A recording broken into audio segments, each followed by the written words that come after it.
आप पराजय तब नहीं होते जब आप हार जाते हैं, बल्कि तब होते हैं जब आप उठने से इनकार कर देते हैं।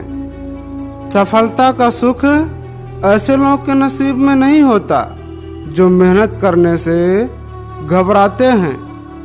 समय इंसान को सफल नहीं बनाता, समय का सही इस्तेमाल करने वाला सफल बनता है। फिर से प्रयास करने से कभी मत घबराना, क्योंकि इस बार शुरुआत शून्य से नहीं, अनुभव से होगी। मैदान में हारा हुआ इंसान फिर से जीत सकता है, परंतु मन से हारा हुआ इंसान कभी नहीं जीत सकता। बहती नदी बड़े बड़े पहाड़ों को भी काट देती है। ठीक इसी तरीके से लगातार काम करने से सफलता मिल ही जाती है। कामयाबी तक जाने वाला रास्ता सीधे नहीं होते, लेकिन कामयाबी मिलने पर सभी रास्ते सीधे हो जाते हैं। हम बीता समय बदल नहीं सकते, लेकिन वर्तमान में अच्छा काम करके भविष्य को सुधारा जा सकता है। असफल होना बुरी बात नहीं है, बल्कि प्रयास न करना बुरी बात है।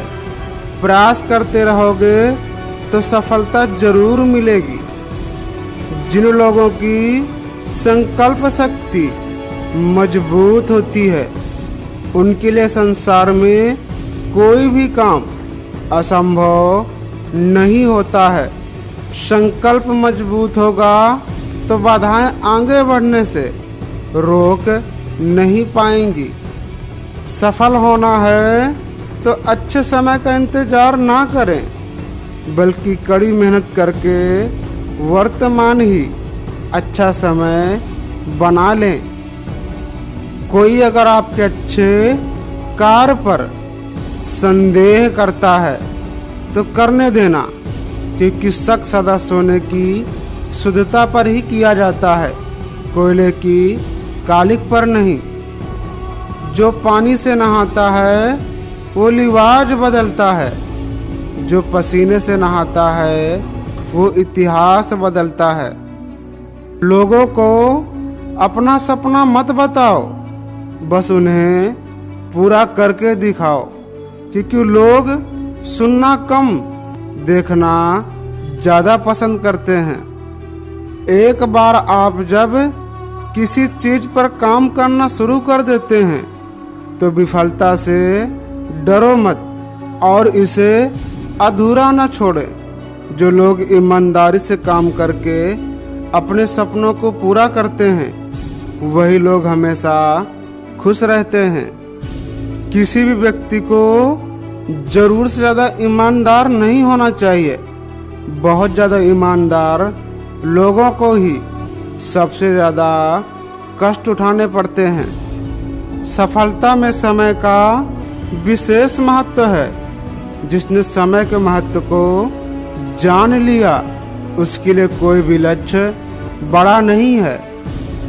भाग्य उनका साथ देता है जो संकट में भी अपने लक्ष्य के प्रति दृढ़ रहते हैं।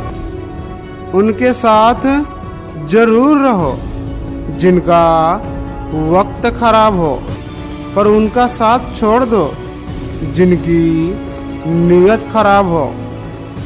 बुद्धिमान लोग चुप रहते हैं, समझदार लोग बोलते हैं, मूर्ख व्यक्ति बहस करते हैं।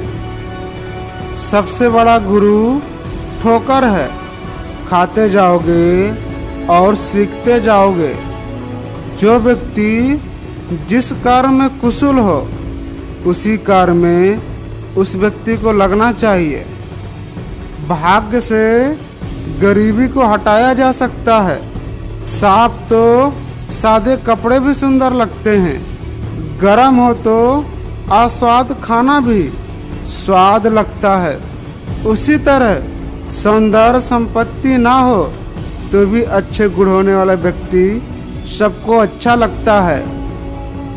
बुरे लोगों का मीठी बातों पर कभी भरोसा नहीं करना चाहिए, क्योंकि वो अपना मूल स्वभाव कभी नहीं भूलते।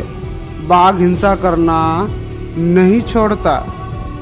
कोई भी व्यक्ति ऊंचे स्थान पर बैठकर ऊंचा नहीं हो जाता, बल्कि हमेशा अपने गुणों से ऊंचा होता है। दूसरों की गलतियों से सीखो। अगर अपने ऊपर प्रयोग करके सीखने का प्रयास करोगे तो आयु कम पड़ जाएगी। इंसान सफल तब होता है जब वो दुनिया को नहीं बल्कि खुद को बदलना शुरू कर देता है। किसी के बुरे वक्त पर हंसने की गलती मत करना। ये वक्त है, चेहरे याद रखता है। इंसान कहता है कि टूटी चीज मंदिर में नहीं रखनी चाहिए, तो फिर इंसान खुद टूटकर क्यों मंदिर जाता है। अपने कर्म पर विश्वास रखिए, राशियों पर नहीं। राशि तो राम और रावण की भी एक ही थी, लेकिन नियत ने उन्हें फल उनके कर्म के अनुसार दिया। धोखे से कमाए हुए धन पुण्य के काम में लगाओ, तो पुण्य उसे ही मिलेगा जिसने तुमने धोखा दिया है। आप अपनी जिंदगी की तुलना अन्य लोगों के साथ मत करो। सूर्य और चंद्रमा दोनों ही चमकते हैं, लेकिन अपने अपने समय पर। स्वामी विवेकानंद जी अपने उपदेशों में अक्सर कहते थे कि धन कमाना चाहिए। एक दिन उनका एक शिष्य यह बात सुन रहा था, तो उसने पूछा कि आप तो सन्यासी हैं और आप ही कह रहे हैं कि धन कमाओ। ये बात तो मेरे समझ में नहीं आ रही है। स्वामी विवेकानंद जी ने कहा कि धन कमाना चाहिए, और धन दो प्रकार के होते हैं। पहला धन जिससे हमारा जीवन चलता है, जिससे खाने पीने और रहने का खर्च चलता है। दूसरा धन है जिससे हमारा चरित्र अच्छा बना रहता है। ये दोनों ही धन हमें कमाना चाहिए। स्वामी जी ने अपनी बात समझाने के लिए एक कहानी भी अपने शिष्य को सुनाई। उन्होंने कहा कि एक व्यापारी अपने नौकर के साथ ऊंट खरीदने के लिए गया और उसने एक ऊंट पसंद किया। ऊंट खरीदकर अपने घर ले गया। घर पहुंचकर उस व्यापारी ने ऊंट की पीठ से गद्दी हटाई तो वहां एक हीरों से भला थैली मिली। व्यापारी ने हीरे देखे तो वह समझ गया कि ये ऊंट के मालिक के हैं। व्यापारी के नौकर ने हीरे देखे तो बहुत खुश हो गया। उसने कहा कि हमें ऊंट के साथ साथ खजाना भी मिल गया है। व्यापारी ने उससे कहा कि हम सिर्फ ऊंट खरीद कर लाए हैं, इन हीरों पर अपना कोई हक नहीं है, इसलिए हमें ये लौटाने होंगे। व्यापारी तुरंत हीरों की थैली लेकर ऊंट बेचने वाले के पास पहुंच गया और थैली लौटा दी। ऊंट का व्यापारी अपने ग्राहक की ईमानदारी देखकर बहुत खुश हुआ। उसने ग्राहक को एक हीरा देने की इच्छा जताई, लेकिन ईमानदार व्यापारी ने हीरा लेने से साफ मना कर दिया। जब हीरो के मालिक ने बार बार हीरा रखने की बात कही तो ऊंट लेने वाले ने कहा कि मैंने पहले से ही 2 हीरे रख लिए हैं। यह बात सुनते ही हीरो का मालिक गुस्सा हो गया। उसने तुरंत ही थैले के हीरे गिने तो वे पूरे थे। हीरो के मालिक ने कहा कि थैले में हीरे तो पूरे हैं, आपने कौन से 2 हीरे रखे हैं। ऊंट खरीदने वाला व्यापारी बोला कि मैंने ईमानदारी और आत्मसम्मान नाम के 2 हीरे रखे हैं। मेरे पास ये 2 हीरे हैं, इसलिए आपको पूरे हीरे मिले हैं। ये कहानी सुनाने के बाद विवेकानंद जी बोले कि ईमानदारी और आत्मसम्मान भी धन की तरह ही हैं, हमें इन्हें भी बनाए रखना चाहिए।